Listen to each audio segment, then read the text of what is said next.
Hello everyone, Herb Grover here. I'd like to tell you about a project that I've conducted over the past several months this past fall, establishing a 1.5 acre wetland on the lower portion of my property, which is located along the Rio Blanco River in southwestern Colorado. I'm standing next to the head gate, which is a diversion point for water into the wetlands, and I'll be showing you other portions of the wetlands through images and drone video that was taken over the last several months. We'll also have a guest speaker, a wildlife biologist by the name of Christina Kline, and she's the individual who actually designed this wetlands project. This was partly funded through an EQUIP grant.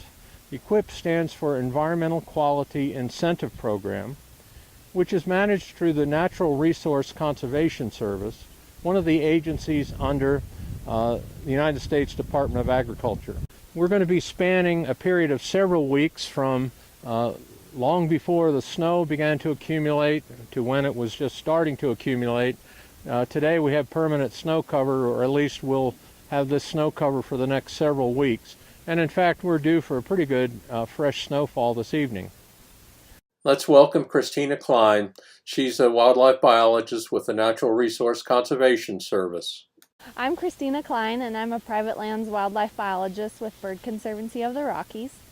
And my background that has prepared me for this position and the work I do is that I have an undergraduate degree in environmental biology from Fort Lewis College here in southwest Colorado. And then a few years after working as a biologist for a private company, I decided to go to graduate school and get my master's degree in forest wildlife ecology at Oregon State University.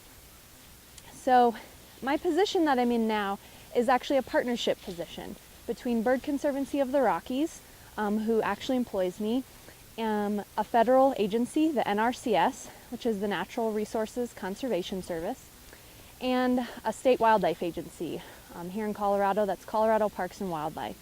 Both of those entities help fund my position and allow me to be able to do work like this and projects like this, which a lot of that is restoring and enhancing wetlands across southwest Colorado. And the importance of wetlands sometimes is a little bit unknown to a lot of people. Across our landscape, wetlands only cover about 2% of the entire land cover, but their importance to wildlife is far beyond that. 80 to 90% of all wildlife use wetlands at some point in their life cycle. And wetlands across the Southwest have been lost in past decades due to irrigation efficiencies. And so a lot of the projects I work on with private landowners, especially the Grovers here at the Grover Wetland, have been to restore and enhance these smaller wetlands, which are important for a lot of the state of Colorado's priority wetland species. So the Natural Resources Conservation Service works with private landowners to help them help the land. And over the past 20, 30 years or so, there's been a huge emphasis on wetlands and wetland reserve easements. There aren't a lot of those in this area of Colorado, but in a lot of other parts of Colorado, there are easements that protect wetlands under the Wetlands Reserve Program. And some interesting facts about that is that before the 1990s, the trend in songbird populations across the West was declining at about 10%, wetland birds that is. And ever since Wetland Reserve Program was implemented and these wetlands are starting to be protected, especially smaller wetlands, that trend has now totally flipped and is increasing by 50%. Populations are now on an upward trend, at least for wetland birds, under these wetland reserve easements. Also, in the past 4 years or so, since 2014, the partnership between my organization, Bird Conservancy of the Rockies, and NRCS has been able to restore and enhance over 1,100 wetland acres, which is a huge, huge impact across our area. So now to talk a little bit about the Grover Wetland, which you can see behind us. This project, I've been working with the Grovers on this project for about 1.5 years with a vision to really try to enhance soil moisture for this cottonwood gallery here. And in doing that, we realized that this would be an amazing spot to create a wetland, and with many more benefits than just for soil moisture for the cottonwoods. We were able to enhance habitat that will help sustain populations of the Lewis's woodpecker, as well as northern leopard frog, and important waterfowl species are dabbling ducks that require shallow water habitat. So that was all a part of the design of this project. We needed to meet the needs of a variety of different species that have different habitat needs. So shallow water for those dabbling ducks.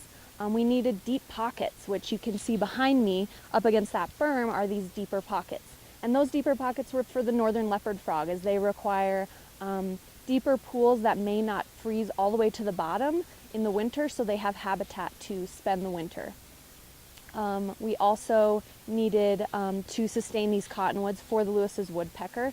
The grovers have noticed that there is a nesting pair in one of these cottonwoods on the property, and so they require these larger galleries of cottonwoods for nesting and foraging habitat, and this project has been able to increase that soil moisture, as well as next year we may be planting some additional cottonwoods. So both NRCS and CPW helped fund this project, and if you're ever in a position where you would like to do some enhancements to your property for wildlife, for habitat, reach out to your local NRCS office, and there's a lot that they can do to help out, not just financially, but through technical assistance and just helping you to understand what can be done on your property to make it that much better. Let's familiarize ourselves with a general overview of the wetlands.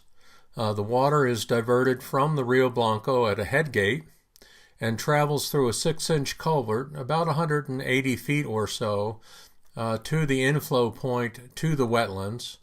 And the outflow point is at the far end of the southern portion of the wetlands. One major effort in building the wetlands had to do with establishing a berm along the west side, and that of course impedes flow of water from the property to the next property to the west of the Grover property. Now let's also take a look at the current boundaries of the filled area of the wetlands. Of course, it's covered with snow in most of the videos, but the approximate boundaries of the filled wetland area are shown here. Here are some general views of the wetland. Here we're looking to the east. This is the northernmost portion of the wetlands, and it's about 1.5 to 2 feet deep in this area.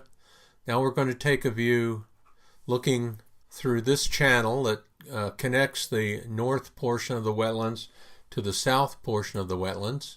So now we're looking to the south, and there are two deeper ponds here, one in this area and another in this area, that are about 3.5 to 4 feet deep. Ms. Kline talked about these. These are meant to be refugia for the leopard frogs. It's unlikely that they would freeze all the way to the bottom, and so this would provide habitat for the leopard frog to survive harsh winters. Now we're looking to the east again, and this is the southern portion of the wetlands, and this here is the outflow of the wetlands. Again, it's a 6-inch culvert that carries water back into the river. The inflow, which has been shown on other images, is in that area, and obscured by the cottonwoods is the head gate, which is located in this area shown here. Well, I hope you've enjoyed your tour of the Grover Wetlands. Even though it's early in this process, I'm already seeing that the area is commonly used by elk and fox and mountain lion perhaps. The bear are common in this area, but I don't see tracks of those right now. So this area is already serving a benefit to our wildlife community. We look forward to seeing the riparian vegetation flourish this coming growing season as we stabilize the water table as well. So again, if you have an opportunity to conduct a project like this or visit an area like this to enjoy the wildlife, I encourage you to do so. Thanks for watching.